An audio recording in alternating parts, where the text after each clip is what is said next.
Garden Rooms by Ultraframe. The Studio Installation Guide. Before installation commences, check the base is suitable and level all round. From the edge of the timber base, there must be a 450mm by 450mm solid area to ensure the structural brackets are securely fixed. Section 1. Base and membrane. Roll out DPC membrane below wall areas only. Position flush with the outer edge of the base. Section 2. Lower Cill. Position your sill as shown. The sill used supplied by the frame manufacturer needs to be manufactured to suit our internal frame sizes. The jointing of the sill needs to be considered by the customer dependent on frame and wall layout and transportation of. Check for squareness of sill including cross-diagonal dimensions as shown. Check sill is level all round as this is critical to a successful installation. Section 3. Insulated Columns. Position the structural column support at 189mm from the internal frame. Secure in position using appropriate fixing supplied. On studio garden rooms, ensure the taller columns go to the front and the smaller to the rear. The outer edge of the columns are pre-notched to ride over the external sill. Position the column onto and up to the structural bracket and temporarily secure in position. Using a level, ensure the column is vertically plumb prior to securing all fixings. Repeat process to all 4 columns. Section 4. Walling. Prior to installing the base tray, run a bead of low modular silicone along the top of the sill. Position the base tray centrally between the columns and slide backwards towards the upstand of the sill, ensuring the inner leg is in line with the internal face of the column. Fix down to the base using appropriate fixings through the inner and outer pre-punched holes.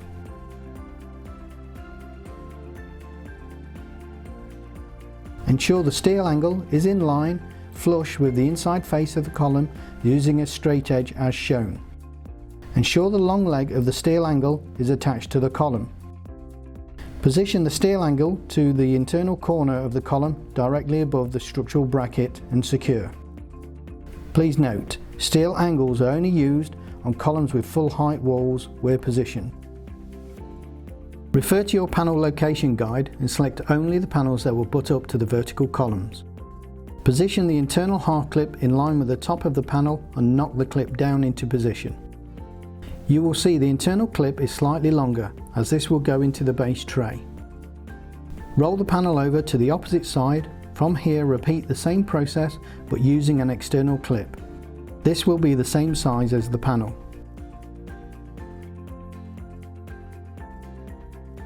Position the panel against the column, ensuring the longest clip faces the inside. The panel should be approximately 18mm lower than the column. Ensure the panel is tight to the column and secure the top screw in place. On the outside, pre-drill a hole through the side of the panel into the column and secure. The shorter panel clips go to the outside and the longer panel clips go to the inside and all finish flush with the top of the panel. Position the external panel clip flush with the top edge of the panel and knock on using a timber packer to prevent any indentation to the clip. Secure each panel clip through the upstand of the base tray and repeat the process to the opposing wall.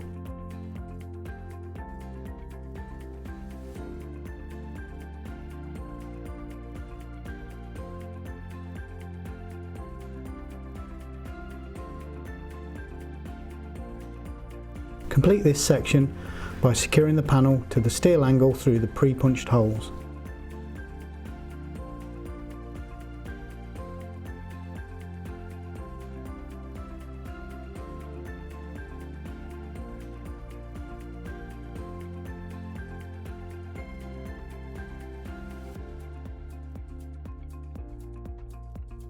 Place upper top tray onto the new walling.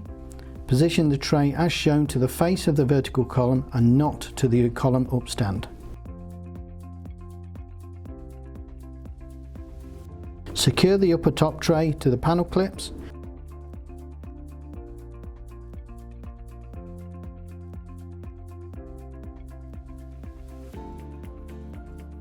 final check, run a level over the tray and column to ensure they are in line.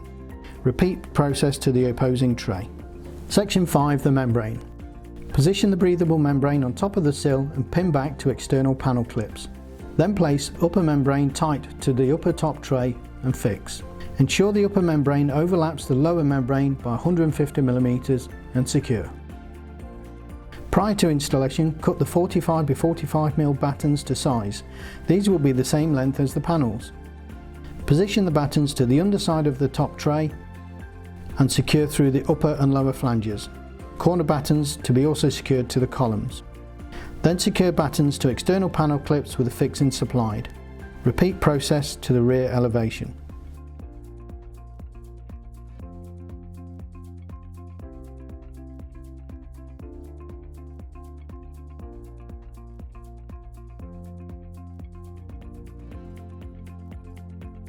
External aluminium cladding receivers. Select tallest receivers for the front columns and the short ones for the rear columns.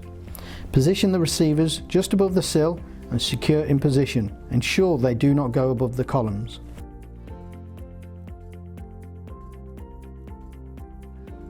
Section 6, window and door frames.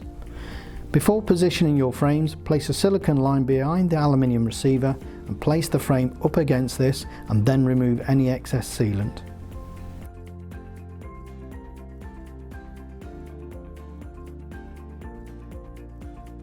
Section 7, upper sill. Run a silicone seal to the head of the new frames. Before positioning the upper sill, a notch is required as shown. This is so the aluminium claddings are not hindered when installing. Position and butt the sill up to the front column, ensuring the inside face is in line and flush with the back edge of the timber upstand. This is the internal frame line. Position your frame extension into place. This is required to ensure glazing lines are clear of any plastering. Run a continuous bead of low modulus silicone along the frame extension. Section 8, Eaves Beam. Select the front eaves beam. This will have the bottom section of the anthracite grey cornice section attached. Centralise the front eaves beam. The eaves beam will extend 70 mm beyond the internal face of the timber upstand of the column. Attach the internal eaves fascia. Centralise this at each end over the column, as this area is not visible at the end of the installation. Silicone the platform at the rear sill, then position and centralise the rear eaves beam. This image shows the external gutter fascia slid into position. The rear eaves beam is to be positioned as shown on the sill.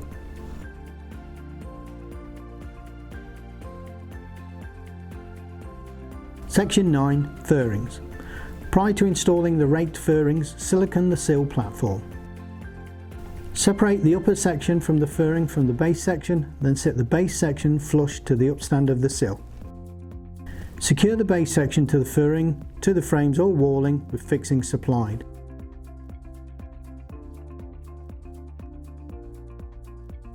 For ease of access, fix into position the two base sections of the grey cornice with the fixings and cleats supplied.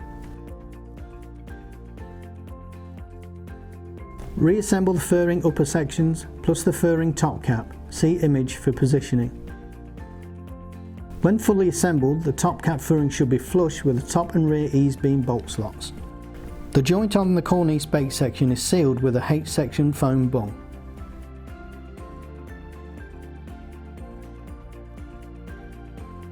In each end of the front and rear eaves beam there are handed end caps. These need minor modification prior to installing. See install guide for further detail. Section 10, roofing bars. There are two starter bars, one for each end of the roof. A single bolt attaches these to each eaves beam.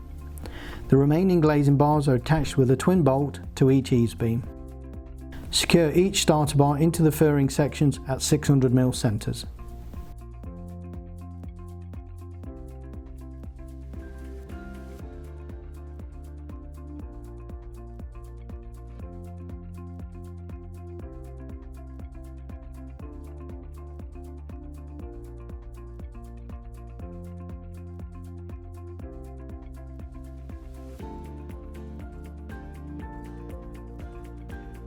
Section 11, Cornice. Position the lower tier of the cornice into place and fix into position as shown.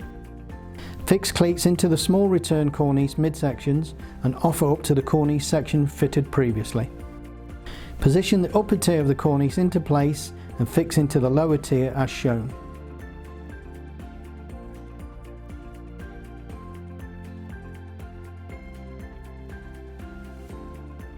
Dedicated 90-degree external covers finish off the cornice.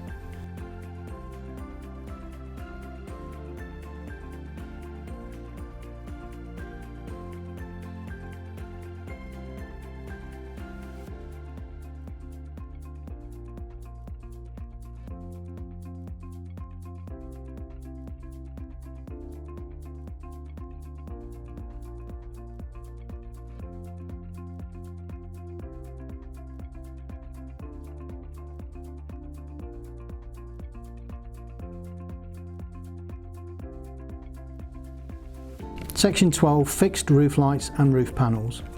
Glass panels as well as UTEC panels require a glazing enclosure to be installed. The fixed panel is a 25mm thick UTEC panel. The outer face with UTEC branding must be fitted to the outside. Prior to fitting, each end of the panel and glass needs closing off with an enclosure. These are siliconed on prior to pushing on to each end. On the head of each eaves beam there is a glazing support trim positioned between each glazing bar. Peel back the sticky protective tape prior to installing the panels. The above process is repeated for any glass units. The fitting of the enclosure to glass units, MS polymer sealant must always be used. Standard silicone will damage the glass coating. Always fit the panels or glass from one side to the other. This will allow access through the roof to enable easy fitting of the glazing top cappings. Position the panels centrally on the glazing bars, pushing them tight to the upper cornice section. At the rear of the roof, bottom of the slope, glazing stops are fitted to secure the glass or panels from slipping.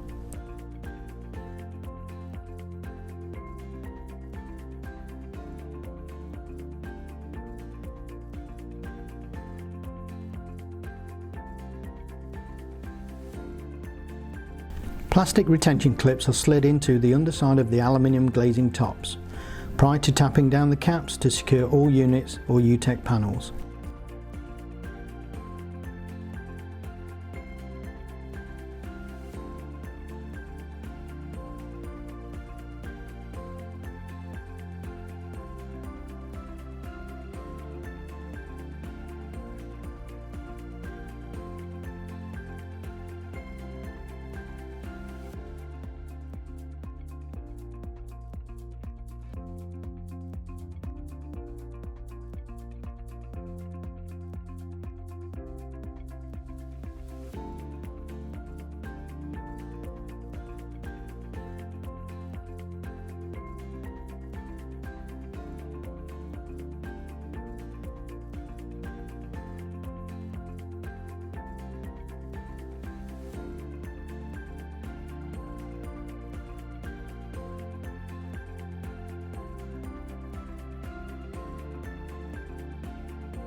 On each end of the roof there is a starter bar. Attached to each outer edge of the bar is a cloaking trim.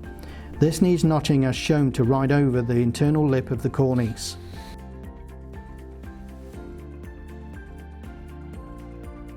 Section 13, roofing bar end caps. Remove the glazing bar end cap moulding, releasing the fixing cleat. Secure the cleat to the end of each glazing bar, then slide into position each end cap, finally inserting the circular disc.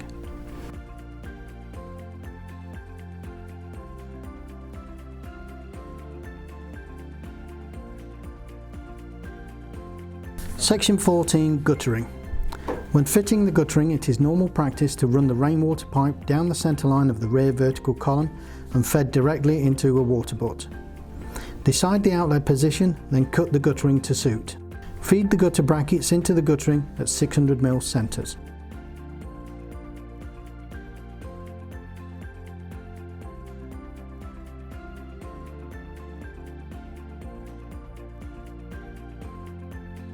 Once you've completed this, connect the stop ends and the outlet into position. Once assembled, offer the guttering by rolling in from the bottom and one by one snap the gutter brackets onto the external fascia. Once assembled, offer the guttering by rolling in from the bottom and one by one snap the gutter brackets onto the external fascia.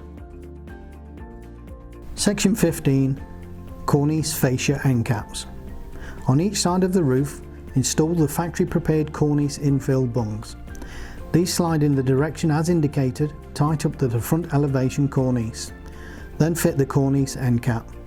Finally, carefully seal along the upper edge of the roofing panels, tight to the cornice upstand and around the cornice infill. Section 16. Claddings and downpipe. Corner column claddings, please ensure you install these the right way round. The square 90-degree cut edge fits to the top up to the cornice and upper sill. The angled tapered edge fits to the sill face around the bottom. First fit the 90-degree external corner claddings to the column and secure.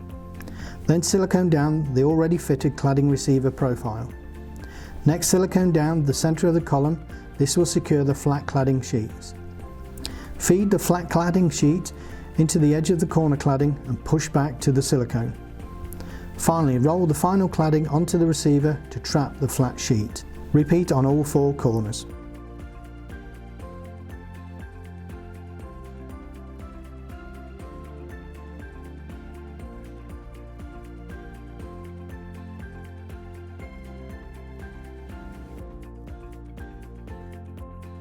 Offer the rainwater pipe into position, connect the outlet in the already fitted guttering.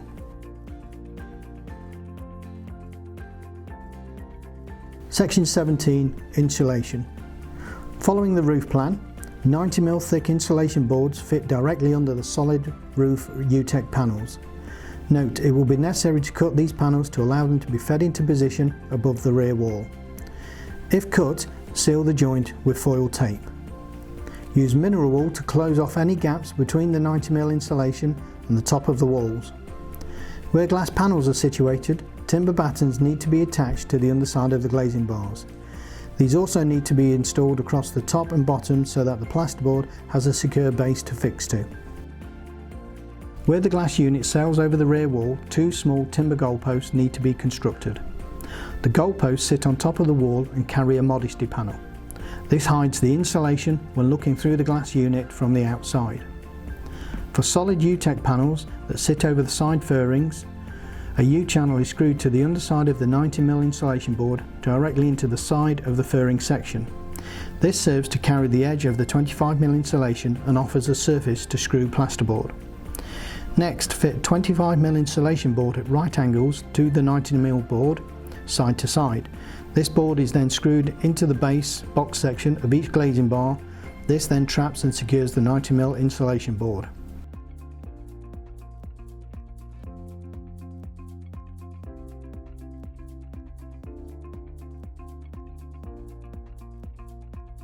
Finally, install the foil tape to the surrounding edges.